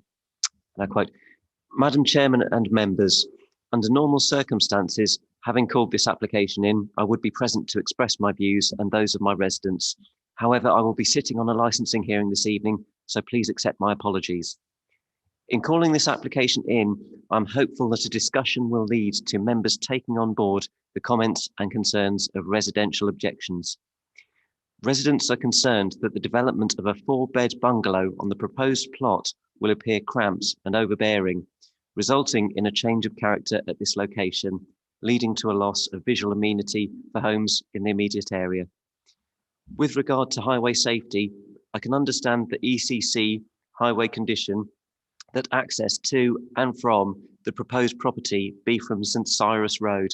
However, a condition that requires bicycle storage sufficient for all the occupants, however laudable, will not restrict the number of vehicle movements on and off the site should the development become an HMO at some time in the future, and thereby bring about a loss of residential amenity to those next to and opposite the development. I therefore ask that due consideration and discussion be given to the matters raised by my constituents as to whether this is an appropriate location for a development of this size and nature. And Councillor Hogg's statement ends there. Thank you very much. I can open this to the committee now. I think Councillor Chua. Thank you, Chairman. I know this is an outline application and there has been quite a few objections to it. I'd like to make some comments and a proposal as well. The relevant past history has suggested, say that there was a TPO and it was the tree was to be planted there, but it has lapsed over 9 years and it cannot be, put on again. So as part of the reserve matters, I would like the tree to be planted, a replacement tree. The Highway Authority has given suggestions as to how the vision space should be put on, and I would like that to be taken into consideration as well in the reserve matters. Now on 17.8, it says in the paper, in the agenda, that for 2 or more bedrooms, 2 parking spaces should be generally provided. I think somewhere on there is suggested that they would like to have 4 parking spaces. And the highways has also said that there should be no parking on the road. So will the 4 parking spaces include visitors parking space as well? I would really like the reserve matters to come back to this committee for discussions. And one of the conditions as well is that there should be no PD when the planning takes place. This is a residential area. There are quite a few bungalows and houses facing it. And if you see the fencing that is bordered around, very near to number 90, the house next door, that has to be taken into consideration as well, that there is the noise that would be having to be put up by that neighbor when there is the building going on there. And as suggested in the paper, there should be no building materials and the building facilities on the road. Thank you. Thank you very much. Councillor Moore. May I ask how wide is the frontage? Presumably will look into, will have the same aspect as the host dwelling. And how wide will its frontage be? But it does seem to be very narrow. A 4-bedroom bungalow on there is going to be big. If you look at the plan, you'll see that in order to get a bit of extra size to the plot, they've actually gone gone round the existing building and on. That means that it means that the bungalow would have to be sited further over to the right than one would normally expect. I am concerned about a 4-bedroom. Now, if you were saying to me 2 or 3-bedroom bungalow, I'd say, no, well, not really any problem. But 4-bedroom on that site with its ancillary parking and everything else, I think this is actually very, very tight. We presumably have some sort of ruling on how big a site needs to be for a 4-bedroom bungalow of reasonable size rooms rather than 4 book nooks.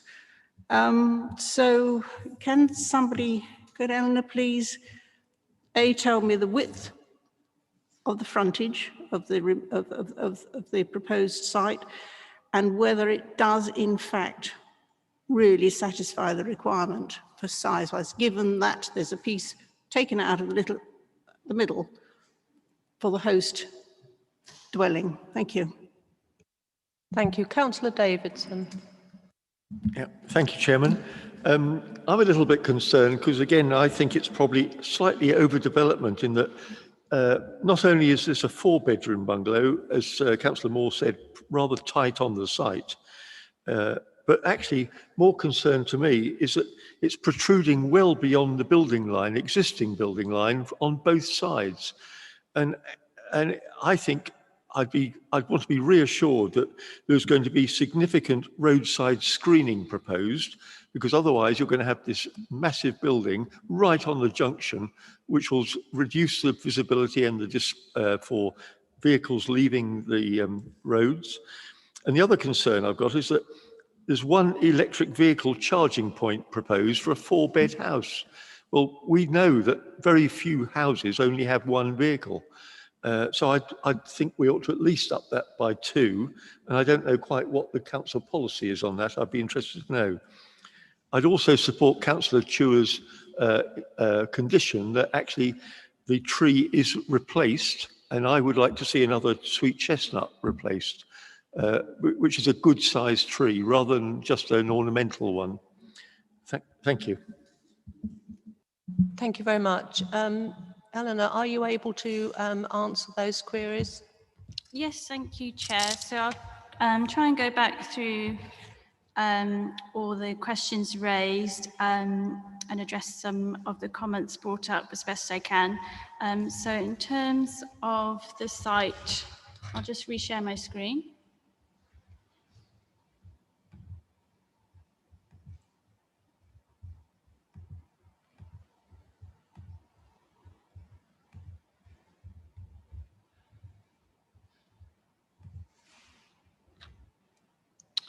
So as you can see, this is the proposed site plan. As mentioned, all matters are reserved, so I don't have firm details of the location, the size of the proposed bungalow, but I can confirm that the site area is 379 square meters.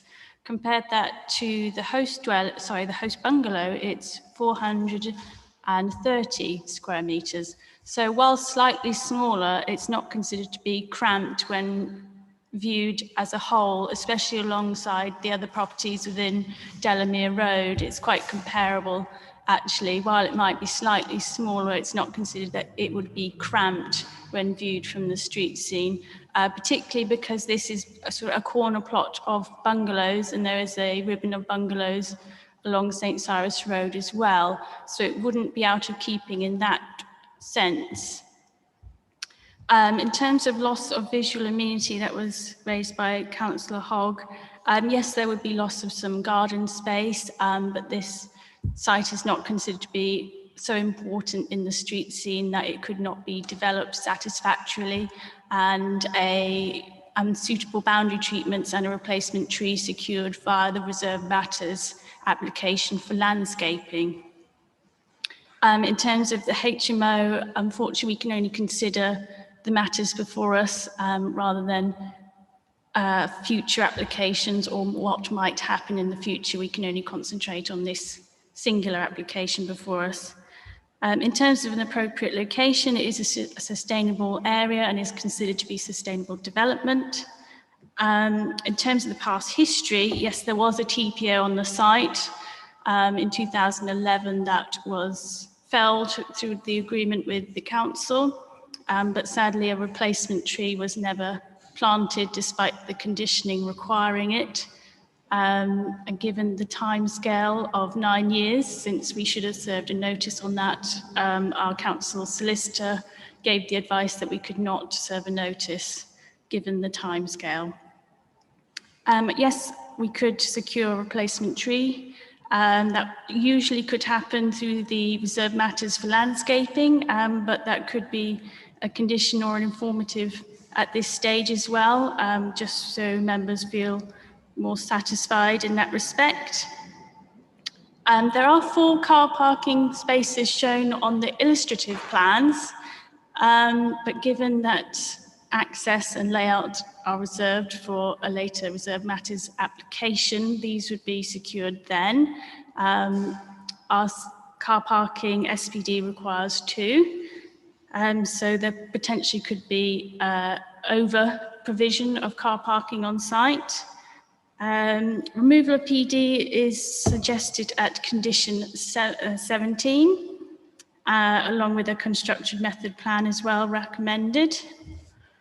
In terms of whether this is appropriate size, so the garden spaces remaining for both the proposed and the host bungalow, in terms of garden sizes, they remain in excess of our policies, and therefore it's considered these are suitable sizes. In terms of the building line, yes, it would be further to the north of 2 Delamere and probably forward of number 90 St. Cyrus. But there is already the development of 1 Delamere Road, which is a corner plot and is much closer to St. Cyrus Road. So it's not considered that the development of this corner plot would be so out of keeping with the street scene as existing. And in terms of the replacement tree, if members do want to go with that condition or informative, I'd suggest that the siting and species is agreed with the LPA so that we can secure a suitable tree on site. Please let me know if I've missed anything. Thank you. Thank you very much. Councillor Dewar, you said you had a proposal. Yes, I have a proposal that we have the reserved matters come back to the committee for decision. Thank you. Councillor Pearson. Thank you, Chair. I actually watched the presentation and the photographs with interest.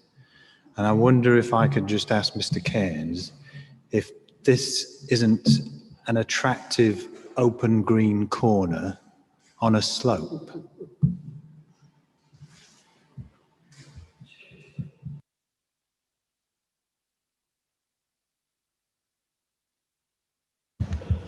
Mr. Cairns, would you like to comment? Thank you, Chair. Every application, as you know, has to be considered on its own merits. In this case, there is no preceding planning history where an opinion has been given on the merits of this piece of land, and in your officer's opinion, there is no associated harm to the street scene from the introduction of a bungalow on what is an enclosed piece of garden land. So I understand the point that's been alluded to, but I do think that it is each application on its merits, and in this case no harm has been identified, and there is no previous planning history at appeal which turn on the same adopted policies. So I think the considerations are quite different. Thank you, Mr. Cairns. Do you have any more comments, Mr. Councillor Pearson? Yes, thank you, Chair. I mean, I'm in favour of the proposal, the recommendation that's in front of us for this item, but I just want to ensure that as a planning committee, we are consistent in our decision making. Thank you. I too noticed the slope, but it is a very different sort of slope from the one we looked at earlier. Do we, if there are no other submissions, do we therefore have a proposal on the table? We had one from Councillor Dewar that something comes back to the committee, but I haven't actually got a proposal to approve or not this application. Oh, sorry, Councillor Pearson. I said I'm in favour of the okay. Do we have a seconder? Recommendation. Councillor Dewar. So shall we go straight to the vote? Chairman, with the proposal is that the reserved matters come back to this committee for decision. Yeah. And also for the tree situation. All those in favour? I make that unanimous, Chair. Thank you very much. So that has been approved. Thank you very much. We have only one more item to go, and under normal circumstances, I would say we keep going, but or ask if we could, but actually I need a break for 5 or 10 minutes.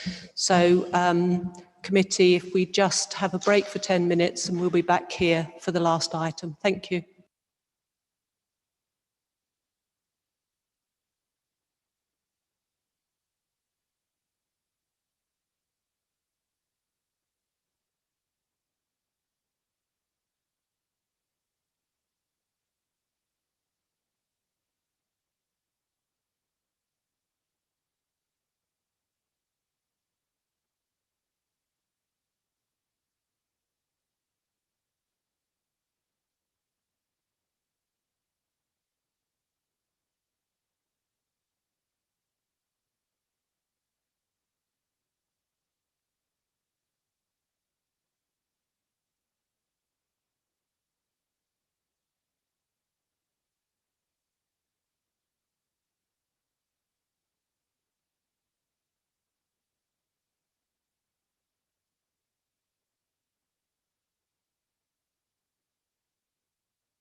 Yeah. Much better. Oh.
Are we ready to begin, committee? Thank you very much. We now, with the last item is 7.8, which is Hythe House. And it has been recommended for approval. And we have presenting officer James Ryan. And we have no speakers for or against, but Councillor Moore wanted to discuss this. So, James, would you take us through it, please? Good evening, Chair, and evening members. I'll just get the presentation up for you. Okay. Oh, dearie me, hold on.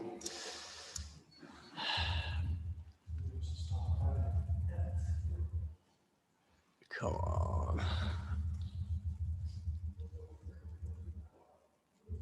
Get to see everything you didn't get to see before. Here we go, we're almost there.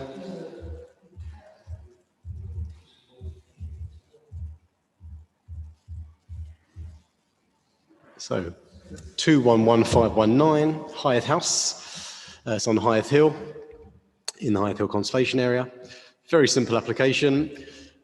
Previously, it was granted permission to be converted from an office to residential, and this application is for the that was done via a prior approval process where no external works are approved. So this is the planning application for some external works.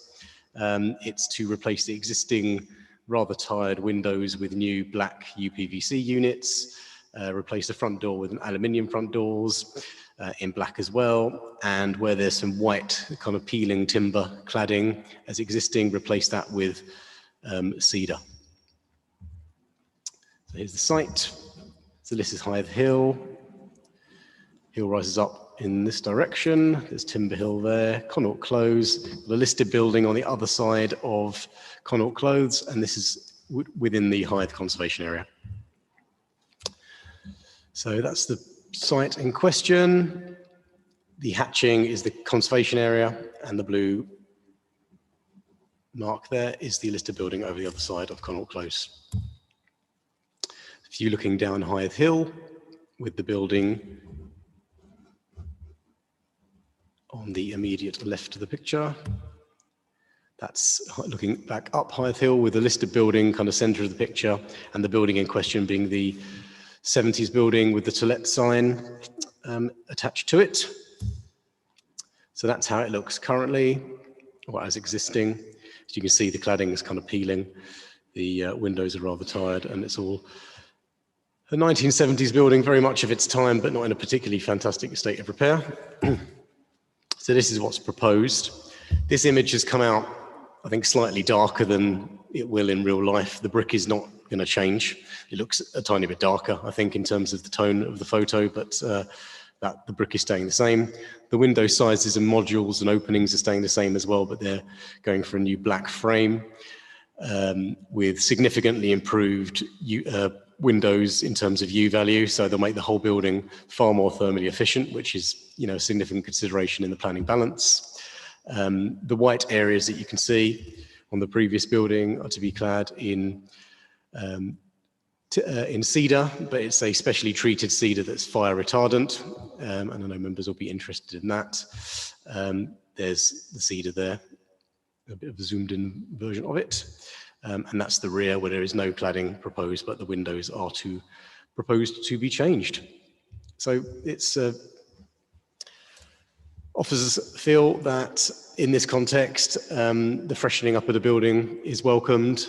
We have to be mindful of the impact on the setting of the listed building and of the impact on the conservation area. And as you know, there's a legal test to preserve or enhance. We consider this will enhance the conservation area because it will be bringing a very tired building back into life. It will be giving it a thorough freshening up, and on that basis, it's recommended for approval. Thanks very much. Thank you very much. Councillor Moore, as you wanted to call this out. Thank you. It's not a pretty building as it stands. Unfortunately, I think the attempt to up its look is actually a retrograde step. It's the fact that the fascias are peeling is not a reason to make what is a bad or ugly building in a conservation area even worse. I'm sorry, that is my opinion. It's pretty blunt. Every other house in the area has got white windows. It's perfectly possible to actually reimagine these flat-fronted houses with buildings with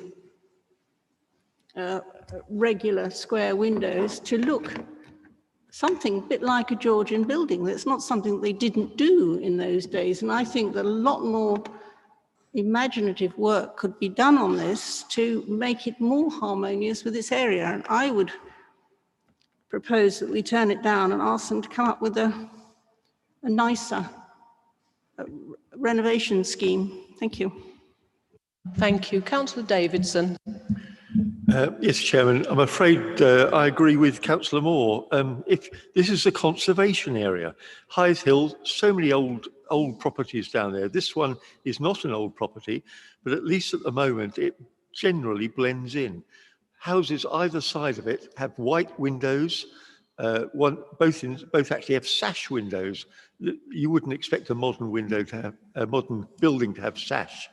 But by turning the whole of this building into a darker colour, and actually then putting timber cladding on the outside, which there is no other buildings in that street in the conservation area with timber cladding, it's anathema. It just shouldn't be allowed, and we need to conserve and make the streets attractive to people. And personally, if you have white buildings or white windows or white doors, albeit UPVC, at least they're generally light and airy and attractive. This building, as it's proposed, is dark and depressing, and I really can't support it. Thank you. Do we have any other comments from members of the committee? No? Councillor Pearson. Thank you, Chair. Yeah, I know I've said at previous meetings that, one person's Picasso is another one's Da Vinci. When I look at that, I don't have any difficulty with the dark window surrounds. I do have a little bit of difficulty with the wood cladding, but I don't know. I think it's a conservation area, I agree, and this building should never have been allowed to be placed in there in the first place, but we are where we are, unfortunately. And I think tidying the building up as it is now is far better than leaving it in the state that it's in. So reluctantly, I think I would agree to the recommendation that's in front of us tonight. Thank you. Councillor Lilly. Yeah, even though it's got Newtown and Christchurch on there, it's on the border of the Hive, Old Heath. In fact, our area across the road goes up to Port Lane, and this is just slightly in Newtown. But we've received no comments about this application from anyone, from any of the residents. We got in touch with a few people down there to see what they think. Most of them said pull the building down because they didn't like it in the first place. But we have no objections to it whatsoever because we've received no objections to it. And the area is constantly full of graffiti and litter. It's the one place we're always down there cleaning up all over the place. But yeah, we've got no objections to it. I understand where you're coming from, but it's like art, it's subjective. But yeah, I've got no reason to refuse it. Thank you, Councillor Lilly. Councillor McLean. The only observation I would make is this reminds me of our industrial heritage down there. We've had Colchester lathes, Paxman's, Colchester and the diesel, man diesel, that's what was before. But, you know, this is so part of our history down there. Behind, there was a industrial little area around the back.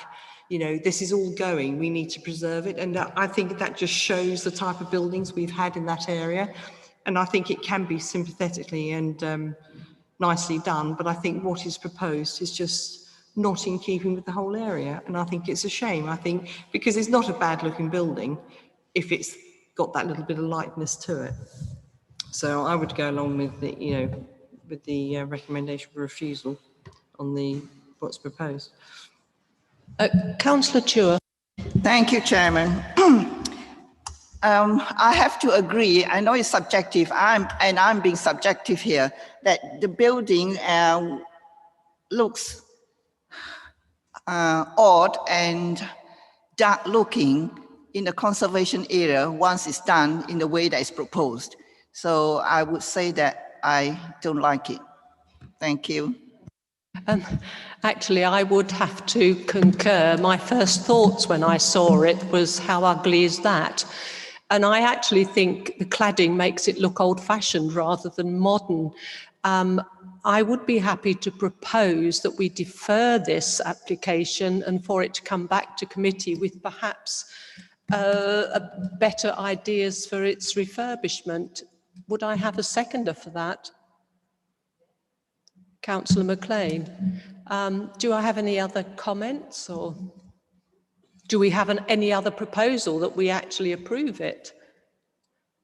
Councillor Pearson to approve, and a seconder for that, Councillor Lilly. Okay, so first of all then, committee, we go with the first proposal, which was mine, that we defer and for it to come back to committee. Sorry, Councillor Davidson. Yeah, sorry, Chairman, but do you not think we ought to give some guidance before it comes back to the committee? And all I'd ask is that it should respect the conservation area more. Yes, I agree with that, and I'm happy for that to go back with the deferment. So all those in favour to defer?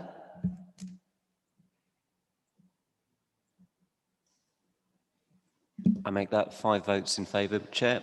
Against? 3, 4. Thank you. And no abstentions. So the next proposal was Councillor Pearson's, that we accept this proposal to approve. All those in favour? Sorry, Chair. As we've already got a successful proposal to defer, yeah, then the second one doesn't. Yeah. Yes, it can't be overturned. It's obviously getting a bit late. I do apologise. Committee, sorry, Brian, that's got to go back to you, and hopefully it will come back and look absolutely beautiful. Thank you. Thank you, committee. That's all we have on our agenda for this evening. Thank you.